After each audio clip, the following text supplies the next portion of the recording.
Muito bem. Podemos subir mais um degrau de nosso curso Engenharia da Qualidade e Produtividade em ponto zero. Vimos no modelo 1 conhecimentos da gestão da qualidade que orienta o posicionamento comportamental que todos na organização precisam adotar para a implementação da política da qualidade. E também para aplicação em currículos para estudantes dos diversos cursos que trabalham gestão da qualidade, empreendedores que estão no dia a dia buscando ampliar seus negócios, melhorar suas atividades, bem como para desenvolver competências e habilidades para o aperfeiçoamento profissional, que é uma necessidade permanente das nossas vidas durante a vida profissional, durante a vida ativa. Então, vamos avançar para o módulo 2. Ele será dividido em 2 vídeos devido ao tamanho do conteúdo e da importância dele, para não ficar muito cansativo. E sugiro que seja ouvido por tópicos de forma tranquila, para você melhorar a compreensão. Você pode, ao final ou antes, baixar o arquivo em PDF que está disponível na plataforma. E ali você poderá ler a qualquer momento que você quiser, consultar em qualquer momento que você quiser. Então, nós vamos estudar nesse módulo 2 os seguintes tópicos. O módulo 2 é conceitos, dimensões, fundamentos da qualidade. Conceitos, dimensões, fundamentos da qualidade. Por que de conceitos nós falamos no primeiro módulo sobre alguns conceitos? É o momento agora de nós ir avançarmos e termos contatos com os principais pensadores da qualidade no tempo, onde eles vieram avançando passo a passo, incluindo etapas diferentes que foram complementando o que os anteriores desenvolveram, até nós chegarmos hoje. Dimensões e fundamentos da qualidade é a abrangência que ela tem, a abrangência que ela teve em todo o processo onde ela pode ser utilizada. Nós vamos ver 4 tópicos. Porém, os 3 primeiros tópicos nós vamos ver nesse vídeo. Histórico da qualidade, evolução do conceito da qualidade e dimensões da qualidade. E o segundo vídeo, menor, a evolução da qualidade nas organizações. E você está observando aqui também que tem referências bibliográficas. Por que eu estou colocando referências bibliográficas no módulo 2 e não lá no final do curso? Por uma razão muito simples. Esse módulo ele é muito forte dentro do aspecto da qualidade e apresenta ali muitos pensadores diferentes e muitos trabalhos que foram desenvolvidos. E aí nós precisamos, para atender a regulamentação da BNT, né, onde nós temos que apresentar os autores, né, que fundamentaram os estudos, então eu vou colocar também neste módulo. Mas esses mesmos autores que vão aparecer aqui nesse módulo, eles vão aparecer lá no final do curso, na referência bibliográfica que é colocado lá no final. Tá? Nós sabemos que qualquer trabalho científico, ele necessita que seja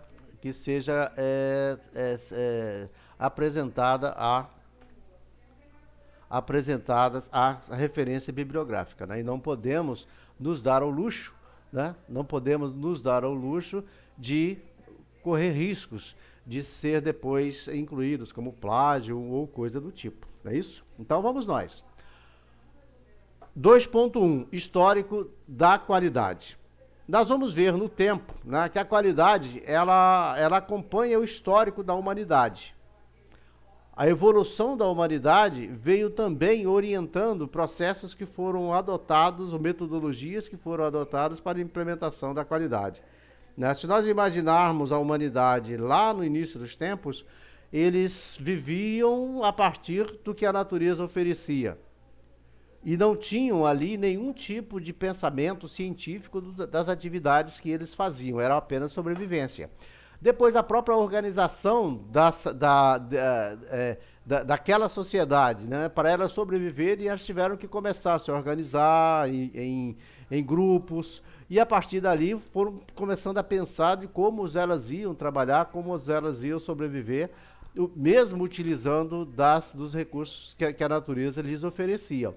E ali nós vamos vendo que cada vez que eles vão utilizando ferramentas novas, vão buscando conhecimentos novos para melhorar a produtividade da época, nós já vemos que ali já existia algum pensamento de qualidade, alguma busca de qualidade, e elas foram avançando no tempo. Mas quando nós falamos de histórico da qualidade, né, nós buscamos ali, para contextualizar de forma mais clara e facilitar a compreensão que temos hoje da qualidade, nós buscamos o período dos artesãos para cá. Né? Porque deles, os artesãos, eles ofereceram tudo que nós poderíamos ver em matéria de qualidade dentro do produto, atendendo o cliente, conversando com o cliente, trazendo para a estrutura do que ele ia produzir aquele produto específico para aquele cliente, com as características que aquele cliente queria. Né? E aí nós vamos observar que hoje da qualidade, ela atende um nicho de mercado, um tipo de cliente que se quer.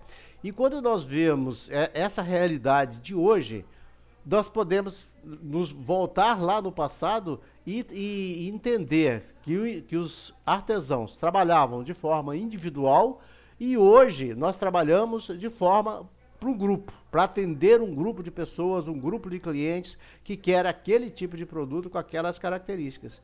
Então, aí nós vamos observar que não há muita diferença entre essa busca e essa lógica. O que muda é apenas a forma e a condução de todas as atividades do processo e gerindo para nós atendermos aquele cliente específico. E a empresa que não percebe isso, ela tem dificuldade de sobreviver. Né? E aí o marketing explica isso muito bem. Mas vamos aqui então, começando esse histórico da qualidade lá pelos artesãos. Né? O primeiro tópico já fala exatamente isso. A busca da qualidade sempre esteve presente na humanidade, desde o início dos tempos, como nós falamos. E aqui ele coloca, no início dos tempos, com a descoberta de ferramentas como o machado, o fogo possibilitou o aumento da produção daquele povo. A produção enquanto conjunto. Mas se nós formos trazer para o nosso objetivo aqui da engenharia da qualidade, nós vamos dizer também que aumentou a produtividade. A partir dessas ferramentas simples que eram utilizadas lá no início. E elas só vieram aperfeiçoando. Se nós observarmos, a tecnologia ela veio surgindo aí com a Revolução Industrial, hoje a revolução do conhecimento, né, presente, simplesmente ele veio melhorando a utilização dessas ferramentas cada vez, e elas atendendo aos mesmos objetivos, que é a produtividade, e fazer com que nós trabalhamos e produzimos com menos sacrifício pessoal, físico, é o que foi trazendo no tempo. Na sequência da história, a qualidade era atribuída aos artesãos que, quanto melhor desenvolvessem seus produtos, mais eram valorizados. Tá? Porque os artesãos, eles trabalhavam individualmente. O cliente ia até ele e eles produziam aquele produto de acordo com as características deles. Imagine hoje os sapatos produzidos da forma que estão. Você, para aquele grupo de cliente, ou aquele nicho de mercado, eles produzem exatamente um modelo que atende um grupo imenso. Imagine, na época dos artesãos, ele produzia individualmente para aquele cliente. Só que poderia acontecer dele produzir para vários clientes com aquele modelo, mas não tinha essa visão ainda, né? Porque ele participava do processo produtivo em todas as etapas, né? Até o pós-atendimento era com ele. E aí, os artesãos eram especialistas e detinham o controle total do processo da produção. Produziam produtos de acordo com as necessidades e interesses dos clientes, como falamos, seja roupa, o alfaiate era a mesma coisa. A pessoa ia até a alfaiateria, ou o alfaiate ia na casa do cliente, se o cliente era daqueles que tinham grande importância, grande poder, e media, né? Fazia as medidas certinhas, voltava para casa, costurava, levava lá de novo e ia testando com ele até até que ficasse pronto, do jeito que ele queria, né? E também, né, como nós colocamos, até o pós-vendas era realizado pelo próprio profissional, pelo próprio artesão. Ele era um especialista, né? Ele conhecia profundamente o ofício dele. Produzia os produtos de acordo com as exigências do cliente e realizava todas as etapas na gestão da qualidade. Da inspeção, do controle, até o pós-venda, que é buscar a resposta de como foi a aceitação e o atendimento daquele cliente. E era possível verificar conceitos avançados de qualidade adotada pelos artesãos, tais como conformidade e as especificações. Porque a conformidade é o que nós vimos no módulo 1, é você colocar o produto de acordo com o que o cliente quer. E você vai colocar de acordo com o que o cliente quer a partir das características que foram definidas, e com isso você desenvolveu aquele produto e preparou todas as atividades naquela direção. Então, por isso o produto é conforme, que nós vamos ver mais à frente, mais detalhado sobre isso. O controle da qualidade no período dos artesãos era focado no produto e não no processo. Essa é uma diferença que aí nós já precisamos estabelecer. Ele preparava, todo o trabalho dele era voltado para colocar o produto de acordo com o que o cliente queria. O processo, ele era adequado àquela necessidade do trabalho dele. Não pensava no processo, não pensava nas formas melhores de executar. E também existiam muito poucas alternativas para que isso acontecesse. Então ele era focado no produto. A orientação produtiva, né, baseada na customização, perdurou até o final do século XIX, né, quando a montadora P&L, né, atendia às necessidades dos clientes montando veículos personalizados. Né, ao final do século XIX, ainda esteve muito presente esse tipo de atividade. Se nós olharmos lá no Ford, né, quando ele instituiu os automóveis, na época que começaram a construir os automóveis da Ford, ele tinha uma célebre frase que dizia o seguinte: todo mundo deve de ter um automóvel, tá? E que ele pode escolher o automóvel do jeito que ele queira, desde que seja na cor preta. Ou seja, porque não havia como eles trabalhar com outras cores, né? Mas o modelo do carro, ele era padronizado, mas ele atendia o que naquele momento precisava. Era um trabalho artesão, mas já dentro de uma linha industrial, né?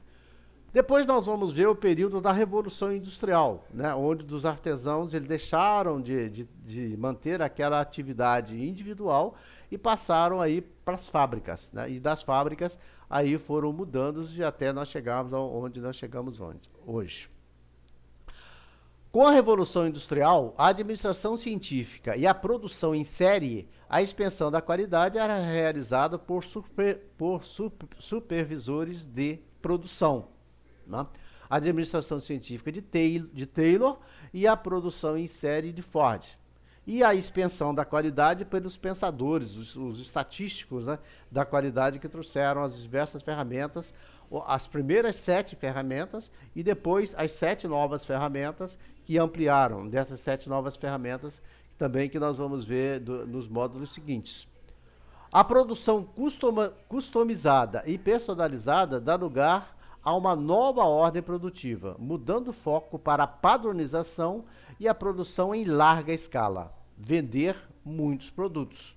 Essa produção em larga escala, ela veio na sequência com a administração científica do Taylor e depois a produção em série do Ford, ou melhor dizendo, que está aí até hoje. O Fayol é um pensador da administração, ele era teórico e ele conseguiu organizar a administração, ele conseguiu organizar a estrutura das empresas a partir dos trabalhos que até hoje existem, né? Quando nós vemos as empresas divididas, as organizações divididas por funções, por áreas, Fayol que deu essa grande contribuição, né? Se você é de uma área onde não se aprofunda essa questão, pode buscar lá o Fayol e dar uma olhada, que é muito interessante também, alimenta muito, quando nós estamos falando aqui da engenharia da qualidade, ele orienta muito de como a qualidade ela deve acontecer em todos os departamentos, como nós falamos no módulo 1, em todos os trabalhadores, né, todos os colaboradores devem estar com profundo conhecimento da qualidade, e essa relação sistêmica que hoje existe entre as diversas etapas, as diversas funções e as diversas áreas, veio como base quando o Fayol organizou lá atrás. Aí ele coloca aqui, né? E com o surgimento da administração científica de Taylor, a organização do trabalho ocorria com pequenos grupos de trabalhadores executando as tarefas repetidas durante toda a sua jornada de trabalho. O Taylor, ele começou a organizar toda aquela atividade que os artesãos faziam e trouxe, né, para dentro do ambiente de empresas, onde as pessoas elas trabalhavam etapas da produção ou etapas do processo, como nós falamos hoje, e eram repetidos. E eram repetidas até que se cumprisse a etapa final da produção, a saída lá no final. Os trabalhadores não participavam do planejamento das atividades, apenas executavam sob expensão dos supervisores, e nesse período também a hierarquia era muito grande, né? Você tinha subchefes, chefes, supervisores, gerentes, diretores, ou seja, uma hierarquia enorme, e cada uma cumpria partes dessas etapas, e no final a empresa colocava o produto lá no mercado, né? Estava legitimada a atividade de inspeção, que era realizada por especialista e era separada do processo de fabricação. Ou seja, nesse período, o supervisor, como ele colocou aqui, considerando que essa fosse a menor etapa da gestão, ele cumpria a etapa da inspeção, ele cumpria a função da inspeção, para saber se a produção estava saindo de acordo com o que foi programado, né, de acordo com as características, e também se cada trabalhador ele estava dando um retorno. E o retorno está relacionado com esse estudo de tempos de movimento também, que nesse tempo já se fazia, que culmina dessa que nós podemos chamar de engenharia da qualidade. Nesse período, o controle da qualidade se limitava à inspeção, como nós falamos, como a contagem, classificação e os reparos. Portanto, a solução dos problemas ficava fora das responsabilidades do departamento de inspeção. O próprio setor é que fazia isso. O próprio setor é que fazia as correções, ajustava, mudava algumas atividades que estavam dentro da alçada dele, para que a produção acontecesse. O departamento de inspeção, que estava lá em algum lugar dentro da empresa, se existisse na época, ele não não exercia de forma muito clara essa atividade. Com a globalização da produção e a comercialização, já avançando no tempo, a necessidade da implementação da qualidade passou a ser um diferencial competitivo. Isso é importante nós irmos entendendo, né? Porque nós estamos hoje já no século XXI e a qualidade hoje ela está aí e ela não pode ser esquecida em momento nenhum. Feita essa introdução, vamos dar mais um passo, né? Os passos seguintes do controle da qualidade. Vamos ver como aí ela foi sendo organizada a partir da Primeira Guerra Mundial e da Segunda Guerra Mundial, como ficou organizado a qualidade como nós entendemos hoje, que é o objetivo do curso, né? Com o artigo do Walter Schwartz, em 1931, foram incluídos procedimentos estatísticos no controle da qualidade, dando assim uma conotação científica da gestão da qualidade. Surge assim a disciplina Controle Estatístico da Qualidade, baseada no controle de processo que possibilitava um melhor controle, uma melhor monitoração e o aperfeiçoamento da produção constante, que mais lá na frente nós viemos culminar isso como melhoria contínua da qualidade. Após a Segunda Guerra Mundial, há expansão nos métodos de controle estatístico da qualidade. Mas surgem também Elton Maio e a Escola das Relações Humanas, que começaram a questionar a alienação do trabalho e a importância da participação do trabalhador nos processos em que atuavam.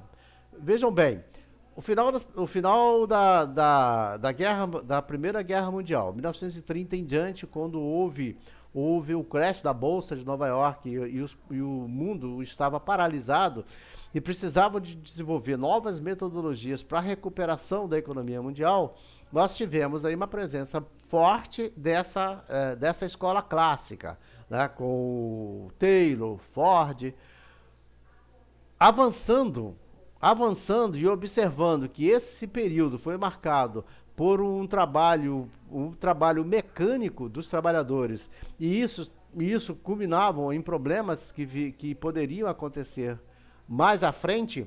Na década de 50, mais ou menos, surgiu a Escola das Relações Humanas e diversos pensadores, entre eles o Elton Maio, que foi um dos principais, que vieram dizer o seguinte: olha, a forma com que o trabalho hoje ele é executado, ele faz com que os trabalhadores fiquem completamente alienados, os trabalhadores ficam completamente distantes do todo, do trabalho que eles estão fazendo, porque eles apenas cumprem pequenas etapas.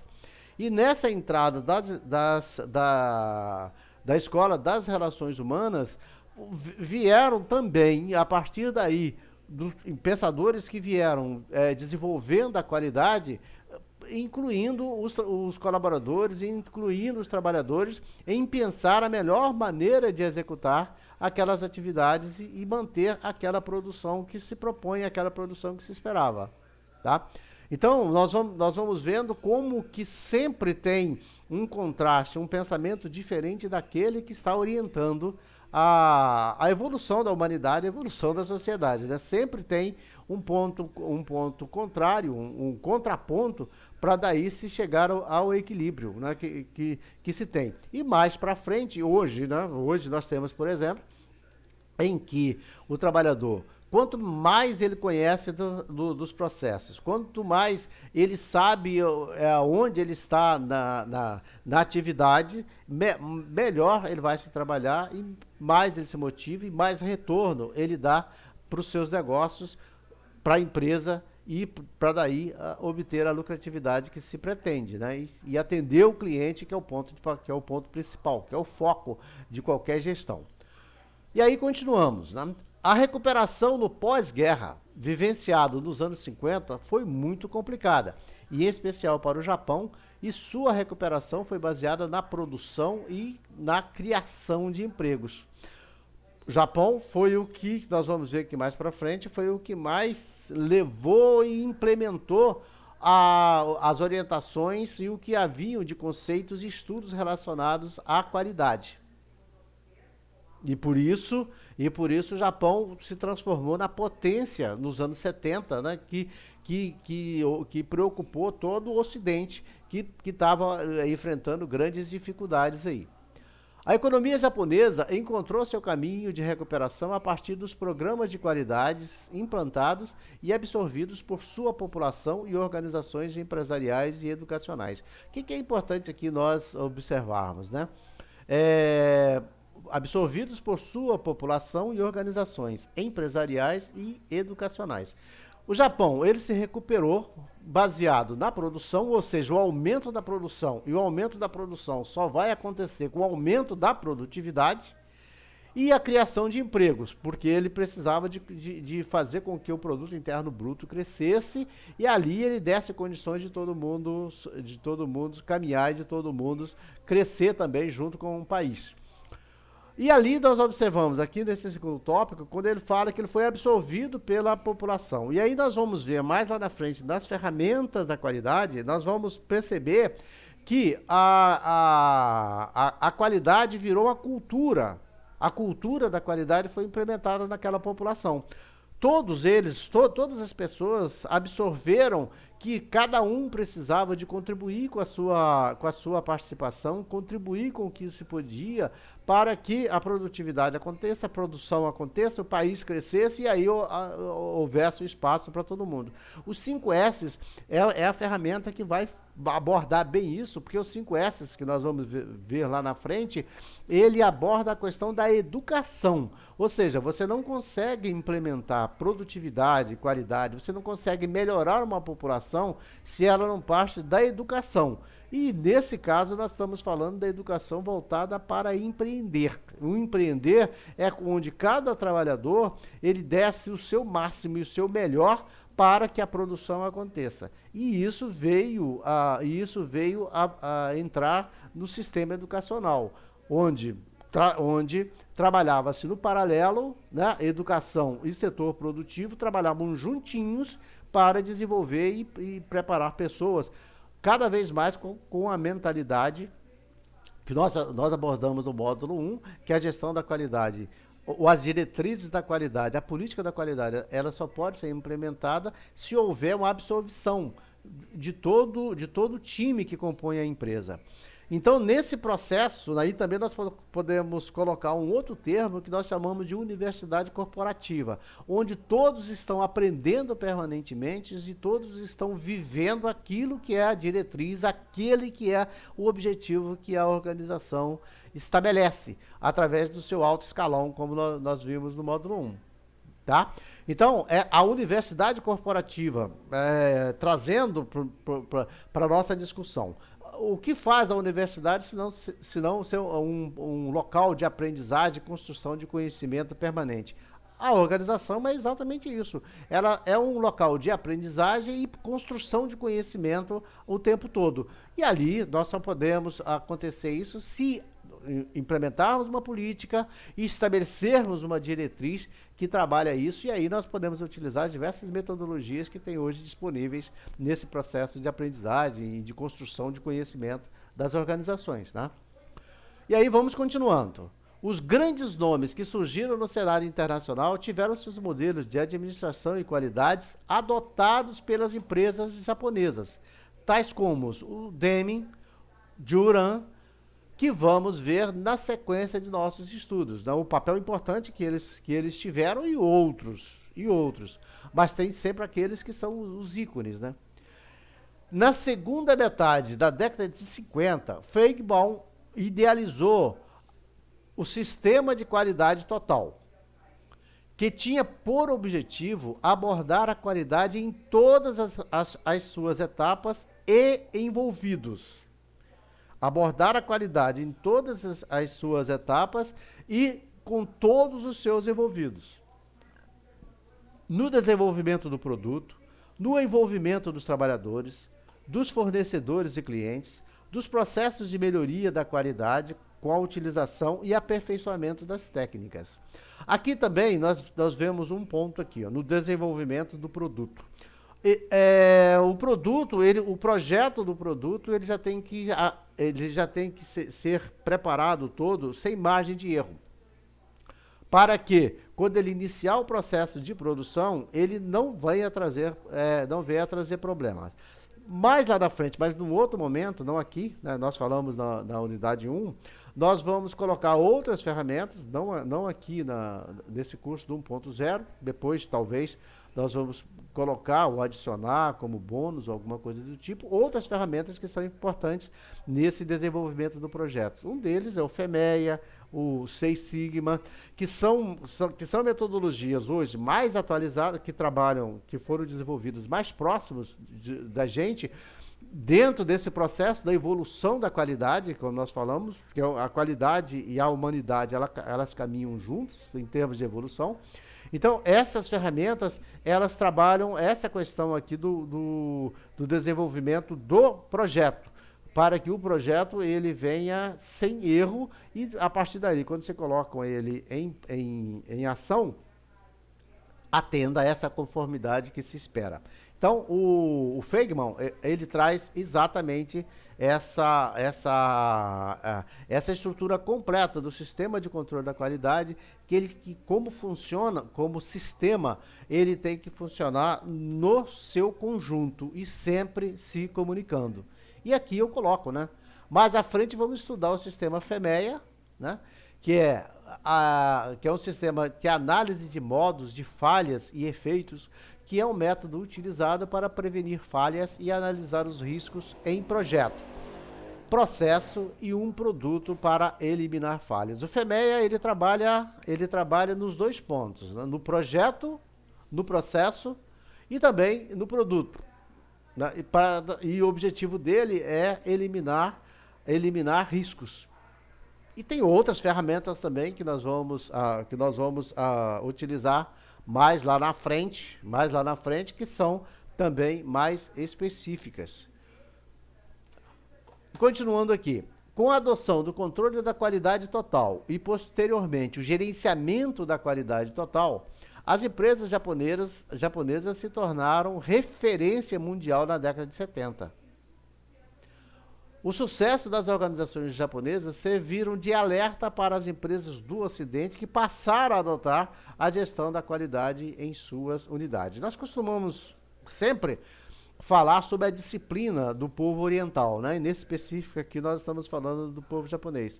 E aí entendendo, né? Entendendo como eles conseguiram sair de serem completamente derrotados e quase que destruídos em sua estrutura no final da Segunda Guerra Mundial, para na década de 70, para 20 anos depois, ou menos de 20 anos depois, se tornar o país que se tornou e ser exemplo para todo mundo.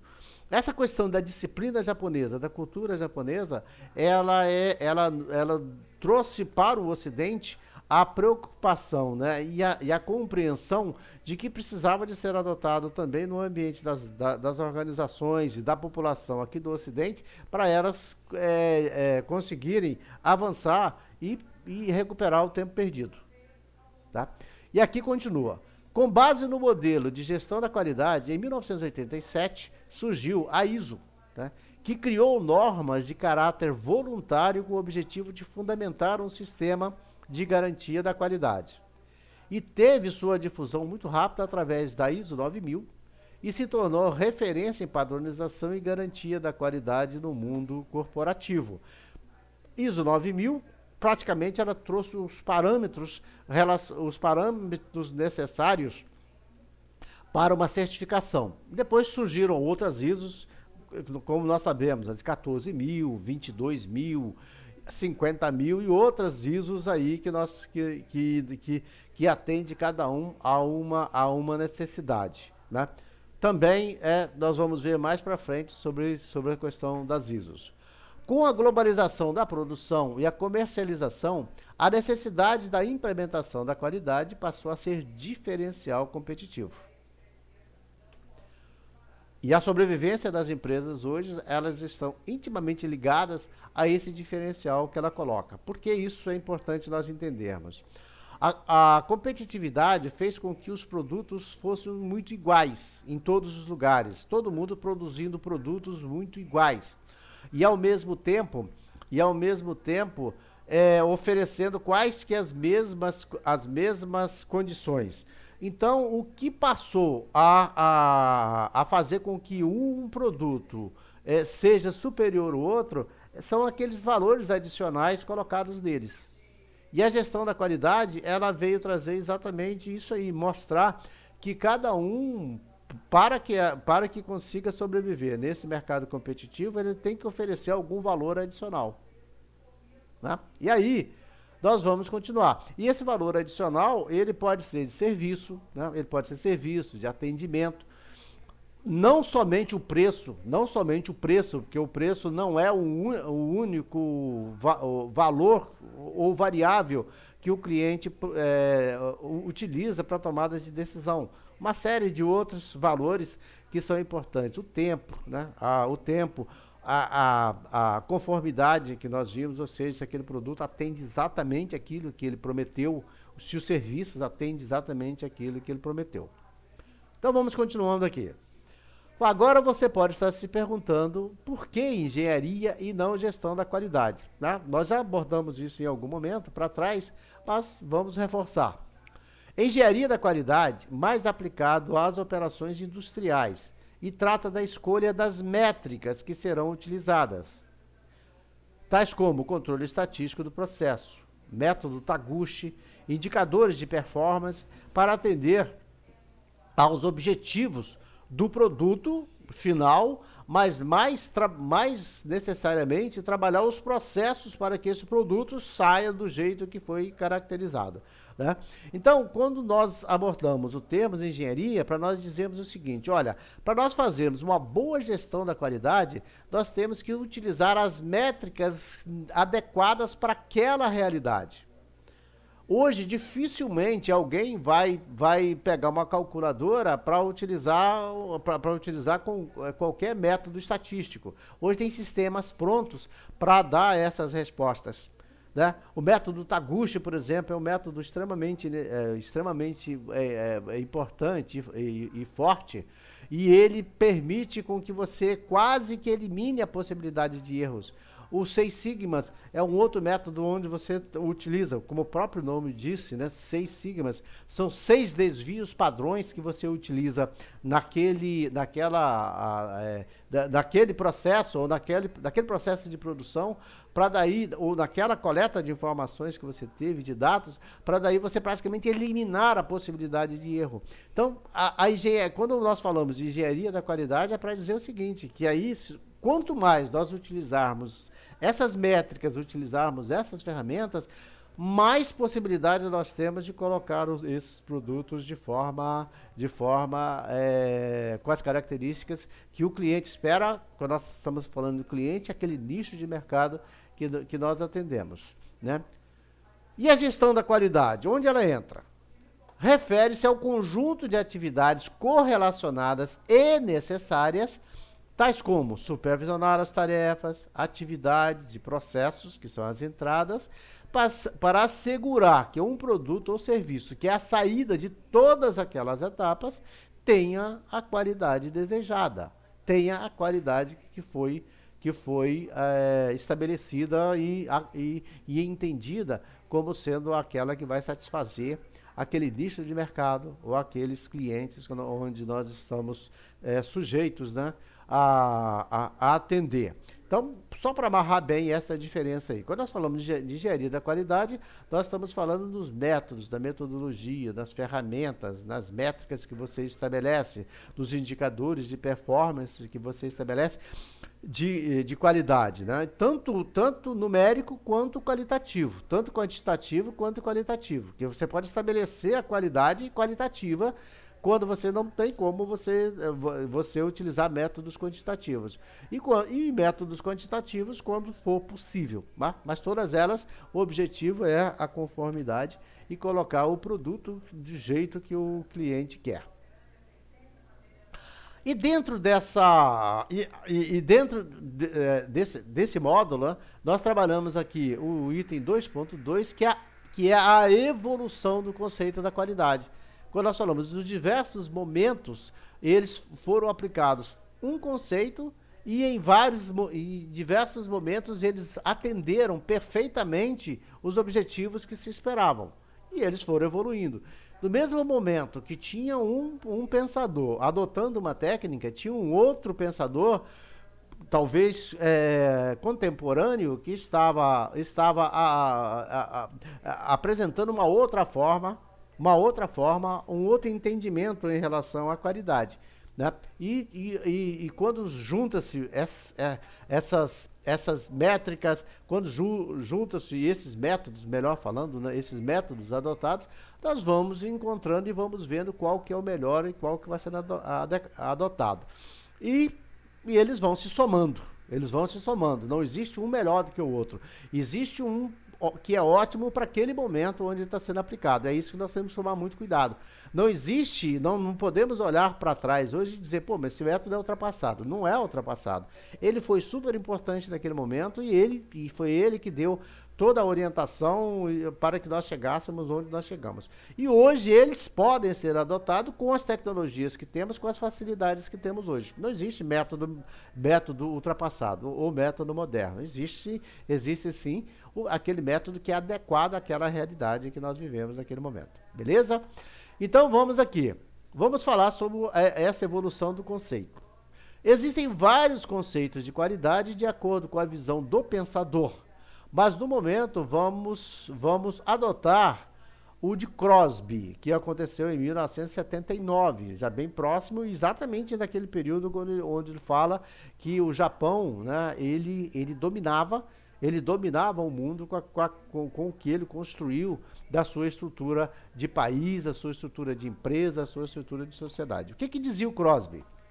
Qualidade é a conformidade do produto às suas especificações, ou seja, é fornecer ao cliente exatamente aquilo que foi prometido. Isso em 79. Podemos dizer também que a qualidade é o conjunto de atributos que um produto ou serviço possui e o torna adequado às expectativas do cliente. Só lembrando que nós vimos no módulo 1, nós falamos de expectativas e falamos de necessidades. Vamos trabalhar os dois conceitos para nós entendermos bem o que ele coloca aqui. Quando você compra um produto e ele tem um objetivo, resolver um problema seu, se ele resolveu, ele atendeu a sua necessidade. Quando você compra um produto e aquele produto atende a sua necessidade e vai além daquilo que foi prometido, ele atende às suas expectativas. Por quê? As expectativas são sempre maiores do que as necessidades. Imagine você comprando um produto, um televisor, por exemplo, e você tem qual é o objetivo do televisor? É você ver os canais, ver o YouTube nele, tudo perfeito. Ele já atendeu às suas necessidades. Ver um filme nele, do final de semana, do final da noite, com a família, comendo pipoca, né? Ótimo, ele atendeu às suas necessidades. Agora, a imagem dele atende? Ali ele sai das necessidades e vão para expectativas. Porque às vezes as imagens são meio foscas, elas não são tão perfeitas quanto você esperava. Às vezes ele não consegue, quando você utiliza o Wi-Fi, no Wi-Fi ele não fica tão perfeito, né? Ou fica melhor. Atendeu às suas expectativas? Ele atendeu às necessidades, que é projetar as imagens, né, os canais que você quer ver. Mas atendeu às expectativas? Né? Essa é a questão, por isso que é importante nós observarmos isso aí. Então, deixa eu voltar aqui para nós continuarmos esse conceito aqui. Ele fala, podemos dizer também que a qualidade é o conjunto de atributos que um produto ou serviço possui e o torna adequado às expectativas do cliente. E nesta mesma linha de compreensão, podemos acompanhar o conceito de Juran, ou de Uran, como queira dizer, em 1989, que diz que a qualidade é a adequação ao uso. A qualidade é a adequação ao uso. Ou seja, aquele produto ou aquele serviço, ele é adequado ao que o cliente espera? E aí ele continua.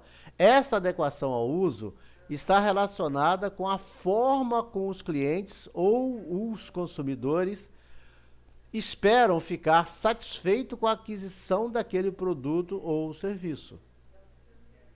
Assim, caberá à empresa oferecer o produto ou serviço que adeque à realidade do cliente, ou seja, um produto ou serviço possui qualidade quando satisfaz a tríade, que é chamada trilogia do Juran: qualidade, custo e prazo. Qualidade, custo e prazo. A qualidade é intrínseca.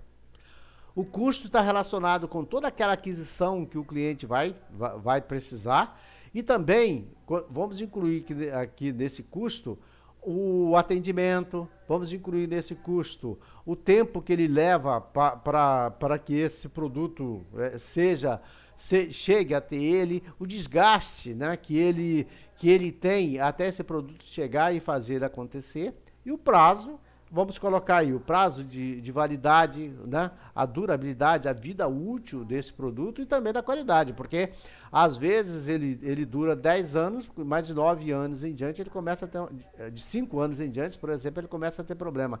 Às vezes ele dura perfeitamente 3 anos e simplesmente daí ele vai pro campo da inutilidade, né?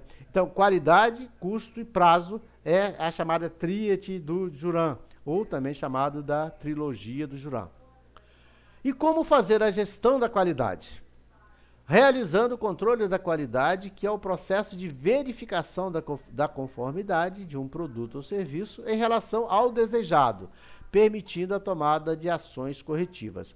Um outro detalhe importante que nós vamos ver para frente, quando nós formos trabalhar os pensadores em si, né, nós vamos ver aqui ele está falando das ações corretivas. As ações corretivas é quando o problema já existe. O que nós precisamos, enquanto gestores, o que nós precisamos, enquanto empreendedores, é evitar que as ações corretivas sejam aplicadas. Utilizar as ações preventivas para evitar que o problema aconteça. E as ações preventivas só vão acontecer com uma gestão eficiente dos processos, onde nós vamos acompanhando e observando e se existe algum problema ali que possa emperrar, que possa impedir que o processo produtivo aconteça, que o serviço seja entregue de forma perfeita ou que o produto seja entregue ou seja terminado de forma perfeita. Então, aqui nós temos que gerir e fazer as correções que sejam feitas, mas o mais importante que nós vamos ver para frente, quando falta de qualidade, são as ações preventivas, porque nós vamos ver mais para frente também que o custo da não conformidade é maior do que o custo da conformidade.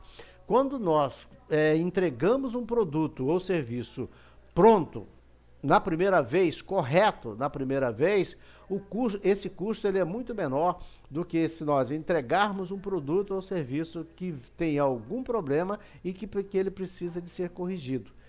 Esse custo adicional, que é o custo da correção, ele vai se somar ao custo natural da ação correta, e aí ele vai ficar muito caro. E a soma desses custos, eles podem trazer problemas seríssimos para a empresa, né? Seríssimos para os negócios.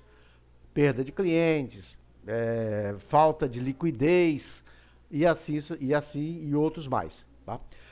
Esse processo é um instrumento gerencial abrangendo 4 etapas, né? Então vamos ver o que corresponde a essas 4 etapas. Na etapa 1, nós temos a determinação do padrão ou especificação, que é responsável pelo custo, pelo desempenho e a confiabilidade do produto. Nessa primeira etapa, aí nós vamos definir o padrão e as especificações que serão adotadas. Por exemplo, você vai preparar um projeto qualquer, um projeto de final de semana, né, para fazer um churrasco de final de semana. Aqui ele está falando da determinação do padrão, que é onde você deve saber exatamente tudo que você vai precisar, quem vai fazer o quê, quais são os ingredientes, que horas vai começar, quanto tempo o churrasco fica, né? A carne fica para o churrasco sair pronto. Quando você está fazendo isso, você está determinando esse padrão ou essa especificação.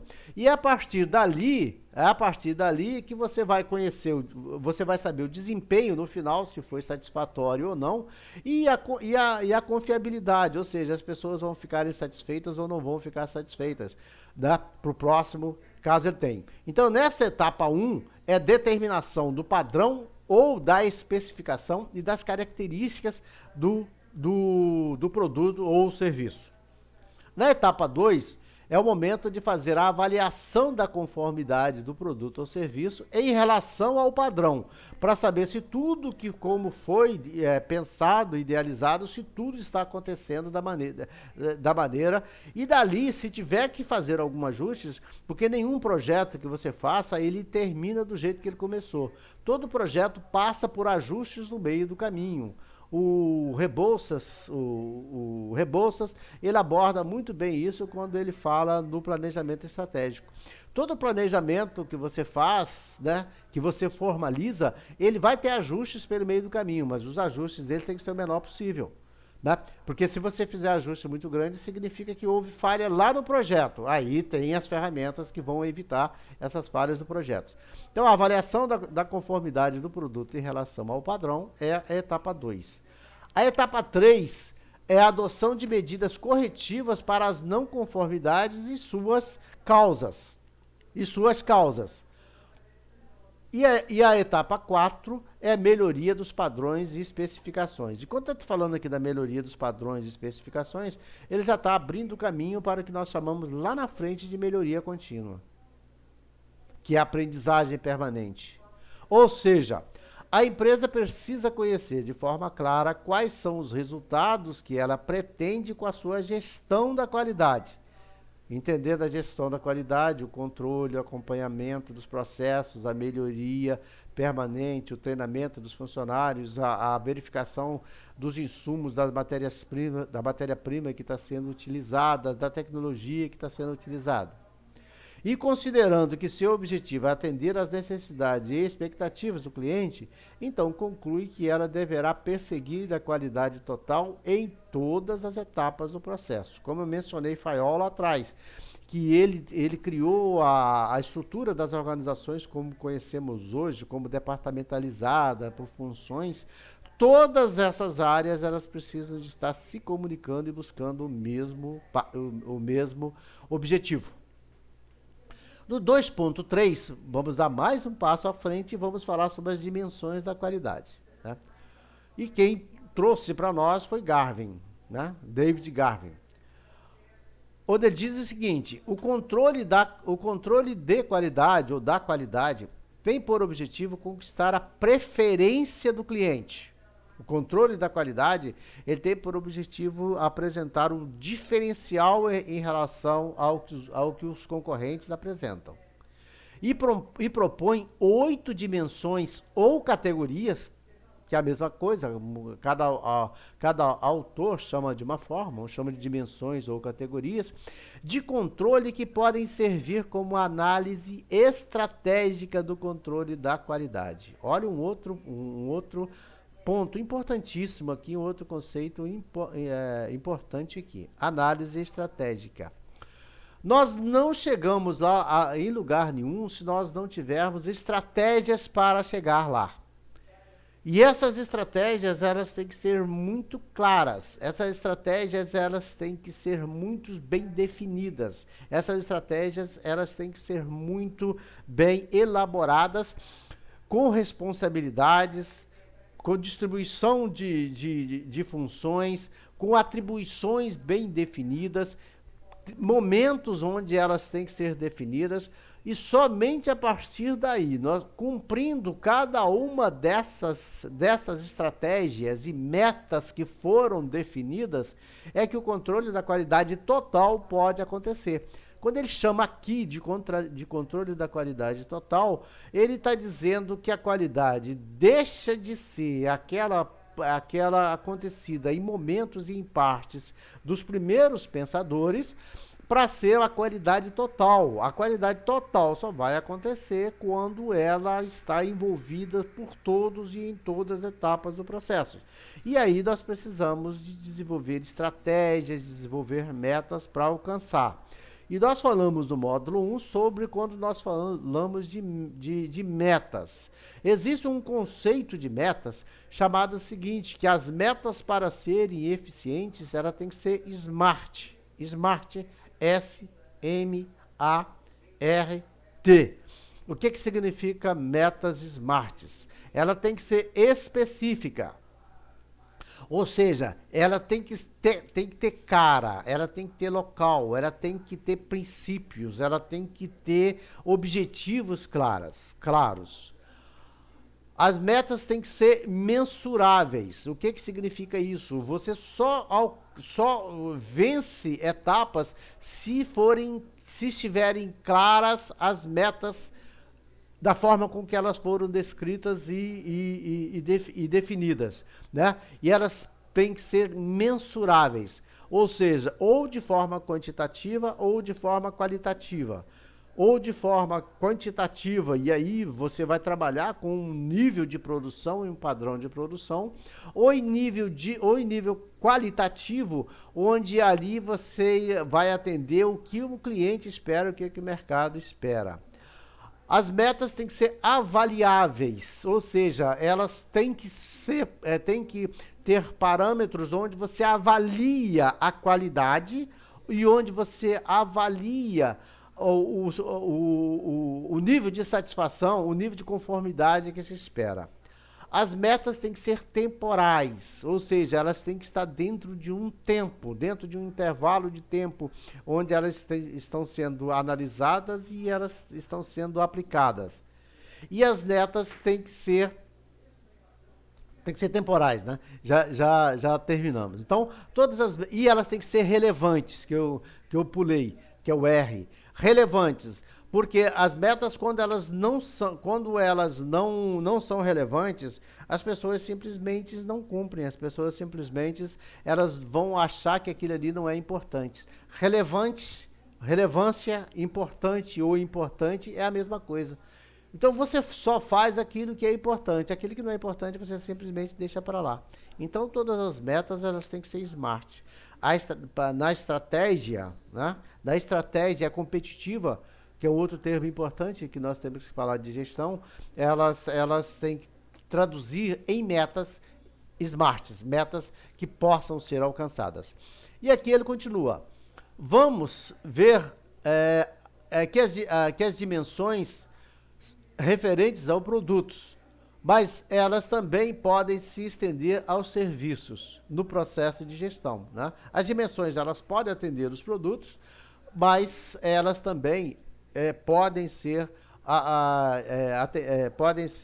direcionadas para serviços que têm o mesmo objetivo de atender o cliente. Então vamos ver quais são elas que apontam, né? O desempenho refere-se às funções operacionais, né? Ele falou das categorias, né? Então vamos ver quais são elas. Desempenho refere-se às funções operacionais necessárias e básicas de um produto, ou seja, as características necessárias ao produto ou serviço necessita para funcionar em conformidade com as exigências do cliente. Em um sentido mais amplo, entende-se por cliente, o mercado ou o nicho em que atua. Um exemplo: um carro, aceleração, manejo, força, consumo, conforto. Aqui estão os desempenhos que se espera de um carro. Um celular, autonomia, processamento, nitidez da imagem, captação dos canais.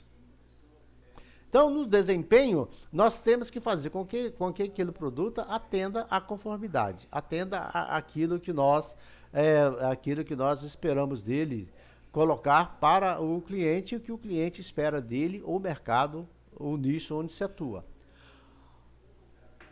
A outra dimensão são as características, né?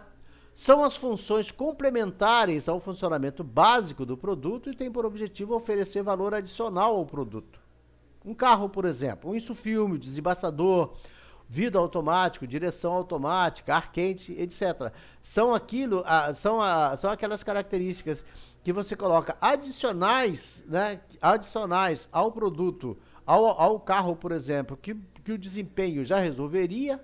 Ele vai cumprir o objetivo dele, que é deslocar, mas aí você coloca outras características que serão complementares e vão ser diferencial. O celular, o controle remoto, função sleep e outras funções que você pode adotar. A outra categoria, né, é a confiabilidade, que reflete a probabilidade de mau funcionamento ou não funcionamento de um produto ou de ele falhar num determinado período. Aqui foi colocado o ponto contrário de que se espera. A confiabilidade é que tudo funcione perfeitamente. O que tem que se evitar nesse caso é que o mau funcionamento não acontece. É que não aconteça. Por isso que é muito ruim, né? É muito ruim quando o cliente compra um produto, quando você compra um produto ou compra um serviço, e em determinado momento ele falha para você. Né? Então, a confiabilidade é aquela certeza que você tem. No momento que você lançar a mão do seu produto, do seu carro, ele vai te levar onde você quer. No momento onde você precisar do seu celular, ele vai responder o que você precisa. Da internet que você contratou, do pacote de internet que você contratou, no momento que você precisar, ele vai te atender. Essa é a confiabilidade que ele traz. E é por isso que você escolhe esse serviço, ou esse produto ou aquele produto. E a quarta categoria é a confiabilidade mesmo em si. Quando ele fala, é o grau em que o projeto e as características operacionais de um produto estão de acordo com os padrões pré-estabelecidos. Né? E a conformidade, como nós vimos lá atrás, ela depois, né, a partir do surgimento, né, da existência das ISOs, isso ficou bem mais claro. Né? Isso ficou bem mais claros para todo mundo. E quando você olha um produto, por exemplo, e vê lá ISO 9000, ou serviço, você vê lá ISO 9000, você confia mais naquele produto. É interessante. Tá? A outra categoria é a durabilidade, que refere-se à vida útil do produto, ou seja, quanto tempo de uso proporcionado pelo produto até que ele deteriore fisicamente.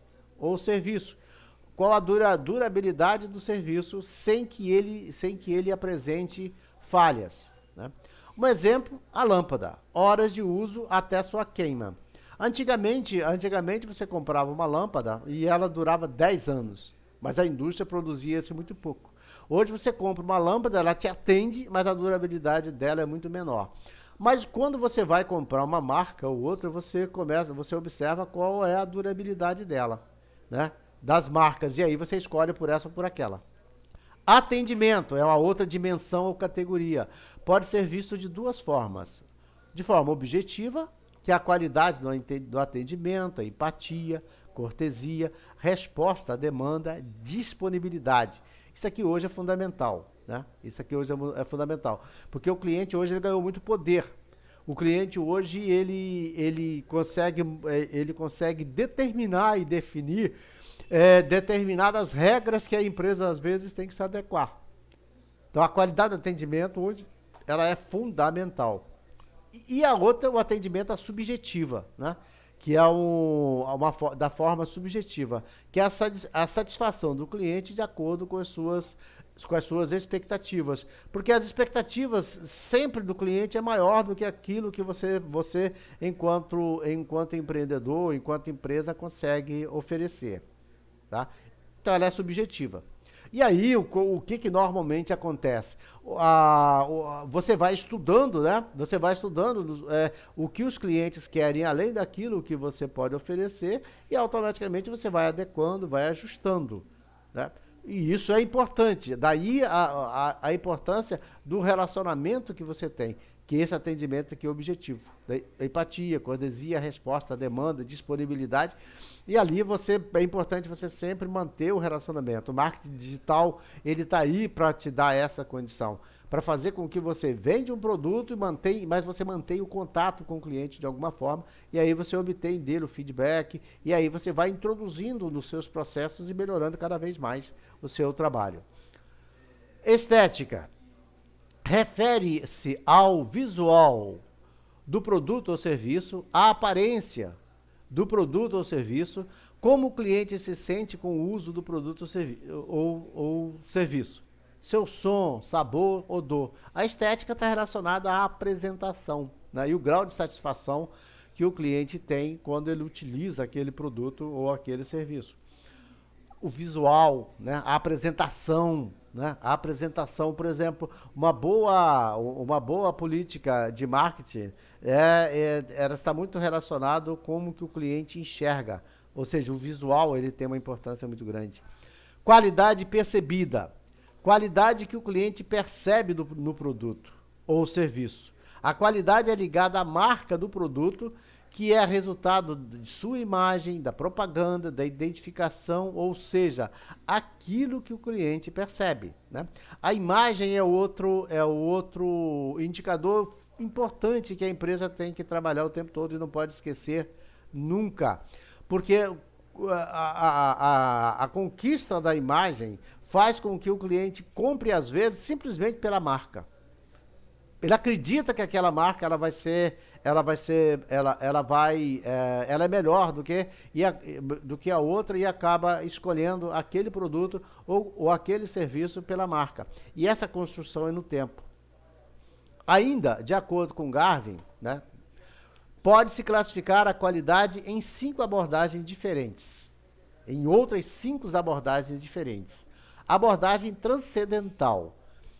Qualidade é sinônimo de excelência inata, sendo nesse caso absoluta e universalmente reconhecida.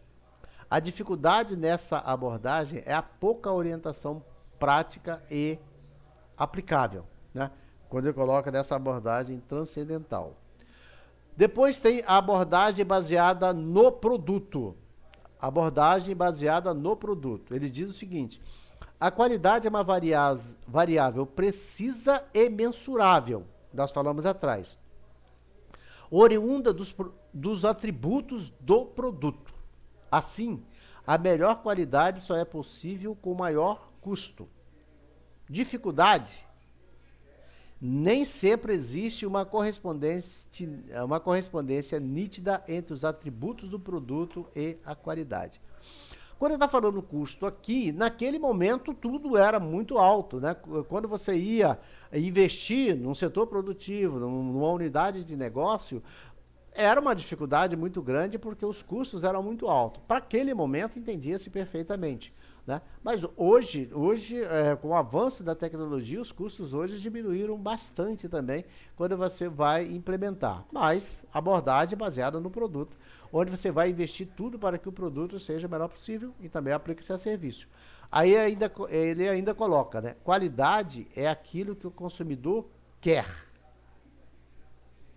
Ele é a estrela, né? Ele é a estrela. O consumidor ou o cliente é a estrela do seu negócio. Abordagem baseada no usuário. É subjetiva, uma vez que a qualidade está ligada às preferências dos consumidores ou clientes. Hoje nós chamamos produtos de melhor qualidade atendem melhor os desejos dos consumidores. As dificuldades dessa abordagem é agregar preferências e distinguir atributos que maximizem a satisfação. Beleza? Ele entendeu aqui perfeitamente isso. Hoje nós temos muito mais recursos para nós entendermos o que o usuário, dessa abordagem do usuário, né, que é atender o que os clientes querem. Porque hoje nós temos ferramentas para nós identificarmos o mercado onde atuamos e aí identificar quais são as características. A outra abordagem que ele fala, a abordagem é baseada na produção, quando se define qualidade como aquela em conformidade com as especificações planejadas, sendo a excelência atingida quando fizer certo na primeira vez. Nesta abordagem, a ênfase está nas ferramentas estatísticas, no controle estatístico, na eficiência e não na eficácia. E o fazer certo da primeira vez nós vamos rever mais à frente, o outro pensador que traz essa mesma lógica, né? Porque se nós orientarmos a produção para não haver problemas e fizer certo na primeira vez, aí nós estamos produzindo qualidade. A abordagem baseada no valor. A última abordagem é baseada no valor. Assim, custos e preços são os itens de maior relevância.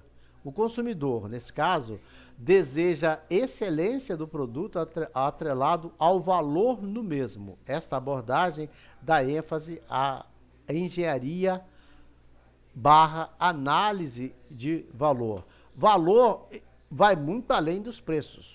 Valor vai muito além dos custos.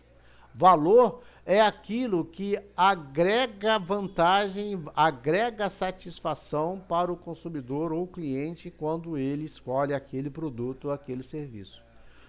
Quando ele fala da abordagem do valor, é o momento onde ele já começa a trabalhar, né? Já começa a trabalhar para se estabelecer uma relação perfeita entre produção e atender ao cliente. Você viu aqui que a tela seguinte ela está escura. Por quê? Aqui nós encerramos essa primeira parte desse módulo 2, né, que nós chamamos aqui de módulo 2.0, que é uma parte, e daqui nós vamos seguir no módulo seguinte, que é o módulo 2.1, complementando esse módulo, tá bom? Então, como vimos também que esse módulo é um módulo razoavelmente grande, é importante que você escute, né, ouça e analise tópico por tópico, sem pressa, não tem aquela preocupação de chegar ao final desse módulo. Vai lendo, pesquisando fora do material que nós temos e vai analisando em cima daquilo que nós discorremos, e ali você vai sedimentando e construindo o seu conhecimento em relação a esse módulo, tá?